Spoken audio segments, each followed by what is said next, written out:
En fait, c'est pas un rebond, c'est un contrôle. Ah oui. C'est pas la même chose. Moi, je vais vous donner 5 situations. Il y en a 2 qui donnent penalty et 3 qui ne donnent pas penalty selon les règles. Alors. Première situation, quand le bras est au-dessus du niveau de l'épaule, penalty. Ok. Là, c'est kiff-kiff, hein, puisqu'elle est haute quand même, la main d'Ederson. Deuxième situation, quand le bras augmente artificiellement la surface du buste, penalty.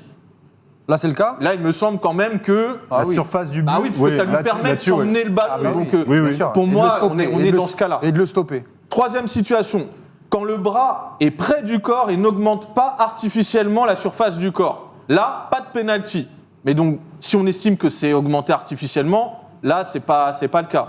Quatrième situation, quand le ballon touche le bras après un rebond sur une autre partie du corps, pas de penalty. Et donc, cinquième cas, c'est le cas Medina au Real.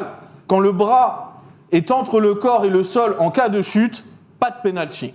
Donc, pour moi, là, le cas qui nous concerne ce soir, c'est le quatrième que j'ai énoncé, c'est quand le ballon touche le bras après un rebond sur une autre partie du corps, pas de penalty. Mais pour moi, l'arbitre applique cet alinéa, mais c'est pas du tout ce qui se passe dans les faits.